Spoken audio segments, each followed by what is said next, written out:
యూరప్కు సమస్య వస్తే అది ప్రపంచ సమస్య. అదే ఇతర దేశాలకు సమస్య వస్తే వాళ్ళ సొంత సమస్య. ఇదెక్కడి తీరు?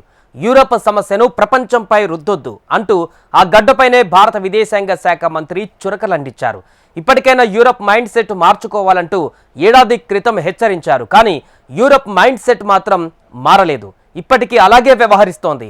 ఉక్రెయిన్ యుద్ధంలో రష్యాను అడ్డుకోవాలని ఈయూ చిలక పలుకులు పలుకుతోంది. కానీ యూరప్ దేశాలే మాస్కోతో ఇప్పటికీ వాణిజ్యాన్ని నిర్వహిస్తున్నాయని, మరోవైపు రష్యాపై 19,000 ఆంక్షలు విధించారు.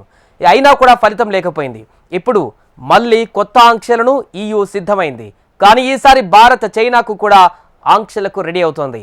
అసలు భారత్పై ఎందుకు ఈయూ ఆంక్షలను విధించాలని అనుకుంటుంది? ఈ ఆంక్షలతో భారత్పై ఎలాంటి ప్రభావం పడుతుంది?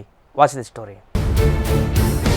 భారత్పై ఈయూ ఆంక్షల కొరడా జులిపిస్తుందా? ఈయూ మైండ్ సెట్ ఇప్పటికీ మారలేదా? భారత్పై ఆంక్షలు విధిస్తే ఎవరికి నష్టం? ఉక్రెయిన్ యుద్ధం మరో 10 రోజులుంటే 2 ఏళ్లను పూర్తి చేసుకుంటుంది. ఈ యుద్ధంలో ఉక్రెయిన్ సాధించిందేమీ లేదు. దాడికి దిగిన రష్యా మాత్రం కొన్ని భూభాగాలను స్వాధీనం చేసుకుంది. యూరోప్, అమెరికా మిత్రదేశాలు భారీగా ఆయుధాలను అందించినా యుద్ధంలో ఉక్రెయిన్ ఎలాంటి ఫలితాలు రాబట్టలేదు. ఈ విషయం పక్కన పెడితే ఆ దేశంపై యుద్ధానికి దిగిన రష్యాను అడ్డుకునేందుకు యూరోప్ యూనియన్, అమెరికా దేశాలు ఆంక్షల కొరడాను జులిపించాయి. కానీ అది ఎలాంటి ఫలితాలను ఇవ్వలేదు.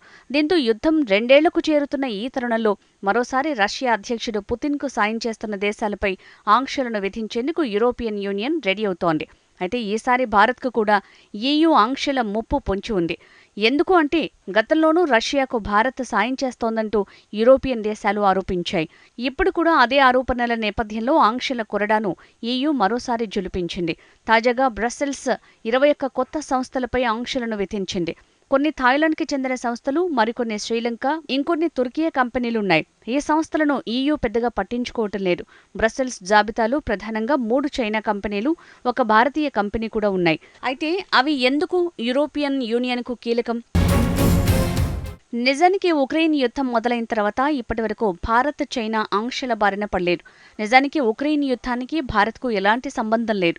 భారత్ తటస్థ వైఖరిని అవలంబిస్తోంది. అయితే రష్యాకు భారత్ సాయం చేస్తోందంటూ మొదటి నుంచి కొన్ని ఐరోపా దేశాలు ఆరోపిస్తున్నాయి. ఈ నేపథ్యంలోనే తాజా ఆంక్షలకు ఈయూ అధికారులు సర్వం సిద్ధం చేశారు. ఇక ఈయూ సభ్యదేశాలు ఈ ఆంక్షలను ఆమోదించడమే తరువాయి. ప్రతి సభ్యదేశం అంగీకారం తెలిపితే ఆంక్షలు విధించబడతాయి. అయితే ఫిబ్రవరి 24లోగా ఈ ఆంక్షలను ఈయూ ఆమోదించే అవకాశం ఉంది.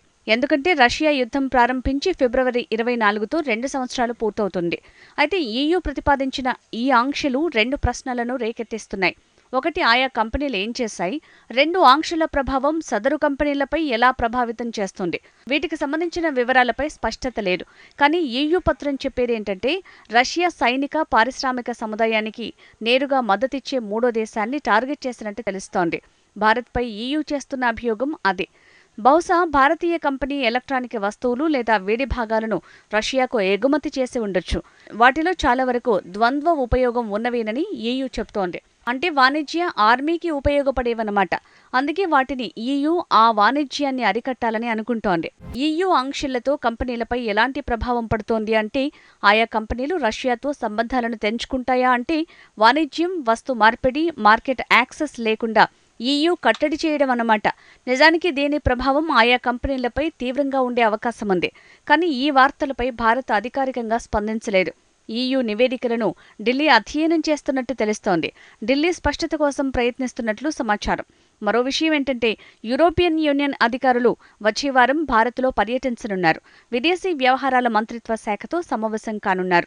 అయితే ఈ ఆంక్షల అంశాన్ని ఏ సమావేశంలో లేవనెత్తే అవకాశాలున్నాయి. కానీ అసలు సినిమా వేరే ఉంది. రష్యాకు వ్యతిరేకంగా ఐరోపా ఎలాంటి విధానాన్ని పాటిస్తోంది? ఈయూ చాలా గందరగోళంగా ఉంది.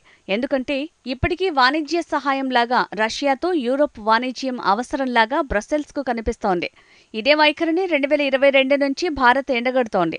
యూరోప్కి కష్టం వస్తే ప్రపంచ సమస్యగా, ప్రపంచానికి సమస్య వస్తే పట్టనట్టుగా వ్యవహరిస్తోందని గతంలో భారత విదేశాంగ మంత్రి జైశంకర్ ఈయూను తప్పుబట్టారు. ఇప్పటికైనా ఈయూ మైండ్ సెట్ మార్చుకోవాలని సూచించారు. కానీ ఈయూ మైండ్ సెట్ మాత్రం మారలేదు. ఈయూ దుర్మార్గమైన 2 నాలుకల ధోరణిని అవలంబిస్తోంది అనటానికి ఇది నిదర్శనం. యూరోప్ ఆంక్షలతో రష్యాపై తీవ్ర ప్రభావం పడిందా అంటే నథింగ్.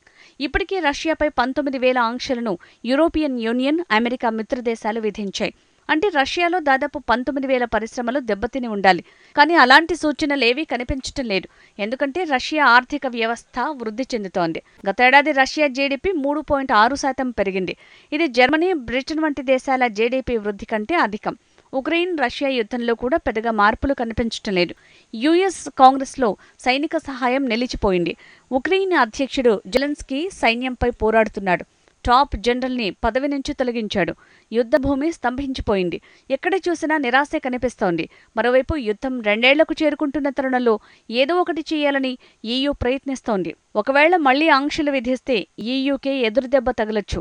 చైనా, భారత్ మార్కెట్లు ఈయూకు అత్యంత కీలకమైనవి. భారత్తో ఈయూ వాణిజ్యం $13,500 కోట్ల చేరింది. ఇలాంటి తరుణంలో వాటిని డిస్టర్బ్ చేస్తే యూరప్కే ముప్పు. సింపుల్గా యూరోపియన్ యూనియన్ తను కూర్చున్న కొమ్మను తనే నరుక్కునేందుకు ప్రయత్నిస్తోందన్నమాట.